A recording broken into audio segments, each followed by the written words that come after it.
Hi, my name's Phil. I like talking about politics, and in this video I'd like to discuss the result of the SNP leadership contest, but really what we need to look out for over the next few months in terms of dangers for the party and potential opportunities for their opponents.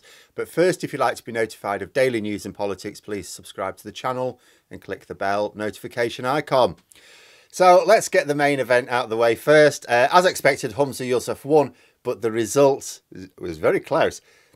But he won by 52% to 48% on second preference votes. The ratio designed by the universe to troll the UK, basically. And the closeness of the result may be an issue for the party. But I'll get onto that later. Let's look at, I think, three main problems that Yousaf needs to deal with.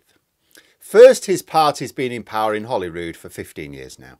The main advantage here for the SNP is that they compare very favourably with the Conservative government in Westminster, who've been in power for most of that 15 years. However, it is still the case that their government is now old enough for voters to be thinking about maybe if a change is needed. And changing leader often triggers those sorts of thoughts in voters. And the alternative for those voters isn't exactly the Conservative Party anyway. In fact, because the next Holyrood elections are after the next Westminster elections, there could be trouble for the SNP in 2025. So if Labour win a decent majority in Westminster next year and power up, giving the public a more optimistic outlook for the immediate future, Labour will be able to mount a much stronger challenge in the Holyrood elections. I say a year later, it may not even be a year later, because if the Westminster general election is, say, next autumn, as some people think Sunak wants, then actually it'll be less than a year later.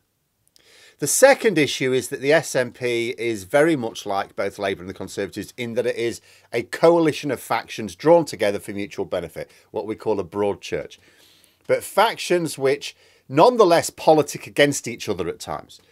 And this happens in all three parties. But the main difference between the SNP and the other two broad church parties is that with Labour and the Conservatives, the factions are bound together because they'll never see power in a first-past-the-post system without doing so. They do it in the interests of being able to form a government. With the SNP, the main binding force is this pursuit of Scottish independence. This makes holding the various factions together actually trickier. Yousaf has received criticism for prioritising the SNP in government over the independence campaign. In fact, in a bizarre move, as soon as he was announced the winner, he wrote a letter to Rishi Sunak seeking his permission to pursue another referendum on independence. Not really sure what the point of that was.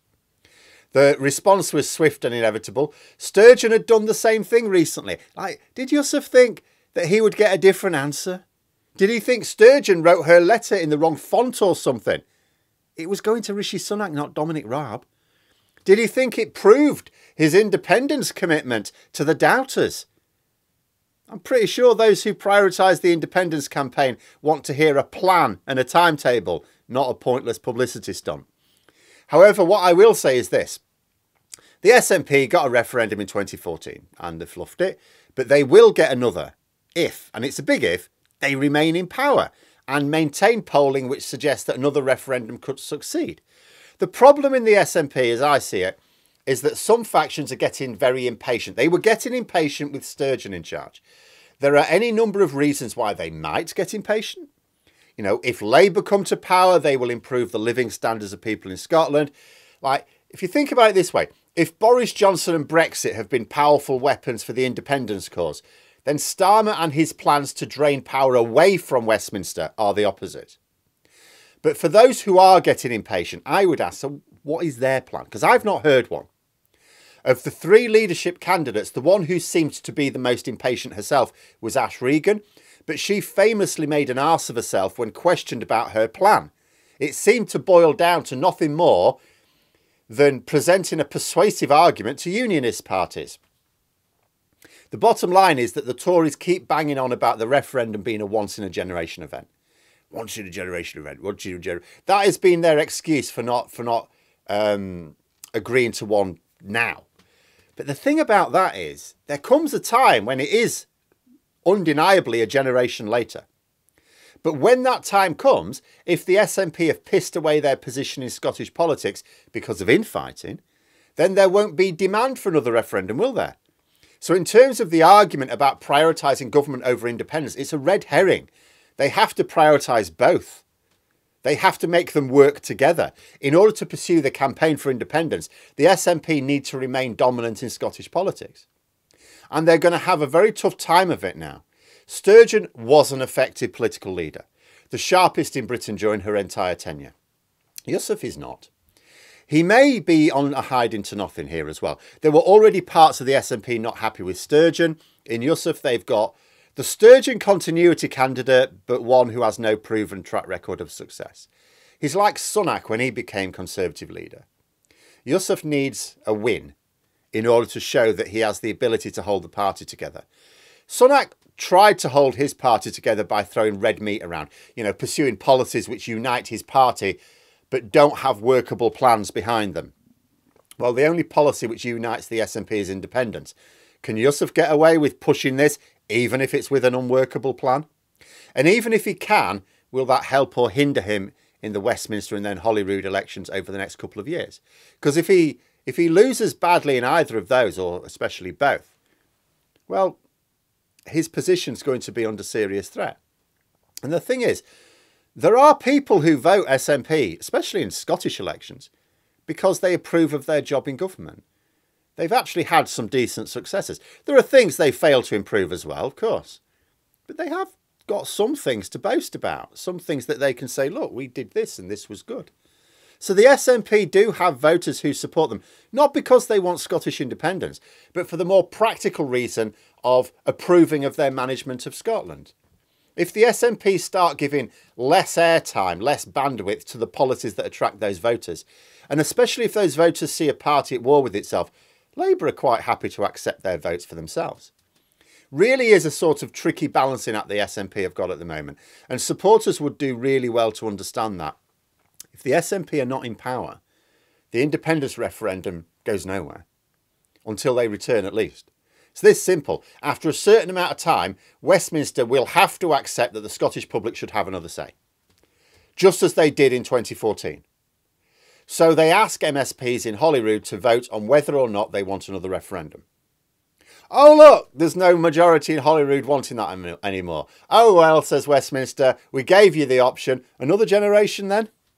And I know people will say, well, it shouldn't be down to Westminster to decide. No, it shouldn't. I agree. It shouldn't, but it is. To get anything done in life, to achieve anything, you have to see the world as it is, not complain about how it should be. If you complain about how it should be, you get nothing done, unless you're very rich and influential. But there may be a third problem for the SNP as well. The leadership result was very tight between Yousaf and Forbes, and both candidates are very different. Yousaf, more progressive and liberal in terms of his policy aims at least, but he doesn't have an impressive record in government. Forbes has political views on the fringe of the party and fully intended to make her policies that of the party, raising the serious danger she would alienate a lot of voters. However, she is a much more competent administrator than Yousaf. She does have a good track record in government. What the SNP would ideally have had was someone like Sturgeon, someone who was competent, but also politically aware that the policies have to match the voters, or you do not get enough voters to win power. Electoral strategy can be very, very complicated in terms of the details, but the basics are easy enough to understand. You imagine a Venn diagram. One circle are the policies which your party broadly approves of. Another circle represents the policies which winnable voters broadly approve of. The policies you push are the ones in the intersection. That's it. You don't push the policies that you think are the most important for the country, or what. It's the ones in the intersection, the ones that are in your party's philosophy, but also the voter, what the voters want. Forbes didn't want to do this, and if she stuck to her stated intentions in the leadership contest, the SNP would have paid the price at the elections. However, this will never be put to the test because she lost. Yousaf won. So he is the one who has to put his money where his mouth is. And every time he messes up, and I think he is going to mess up, Forbes supporters will say to the rest of the SNP, look at what you could have won. And the closeness of the result will only make it all the more frustrating for Forbes supporters every time they see Yousaf dropping a bollock. But these are the dangers anyway. They're not certainties. I said at the start of the process, when Sturgeon resigned, really we're going to have to give this a good 6 months. Obviously, polling is all over the place. The SNP have had a very chaotic leadership contest. It was absolute skip fire. We need to give it a good 6 months. We need to see how the dust settles. Unless the SNP is utterly bent on self-destruction, obviously they're now going to line behind Yousaf. They've got to give him a fair chance to succeed. Some supporters will genuinely want to give him every opportunity. Others will make a show of it because they know that if they're seen to be trying to trip him up early on, they are the ones to blame for any problems with the SNP, not Yousaf. Yousaf, from his point of view, he needs a win now. He probably has a certain amount of months. I'm saying 6 months. That's me pulling a number out of thin air. He has an amount of time to prove himself. He needs a win in that time. The battle he seems to want to go for first is over the gender recognition bill by challenging Rishi Sunak's right to veto it. Now, winnable in the legal sense, because I have seen legal experts expressing doubts that Sunak has the right to interfere. So he could absolutely win his day in court there. It's not certain. It's not a battle that Yousaf is certain to win, but it is absolutely worth a go. It is winnable. Politically, though, it is tricky because the bill suffered a bit of a backlash and has lost some political support. So Yousaf could win this one legally, but still lose politically. After all, some of his most prominent detractors are the ones who tend not to like the bill anyway. So he won't be winning them over by winning this battle as such. That being said, it would still represent beating the Tory government in Westminster. I mean, that's still a win throughout the SNP, surely. And he does need a win from somewhere. It would at least show that he can get something done on the administrative side of things. But there we are anyway. We'll wait and see what happens. Those are my thoughts. Let me know yours in the comments below. Hope you found the video interesting. If you did, please click the like button. And if you'd like to support the channel further, the join button for memberships. And until next time, I'll see you later.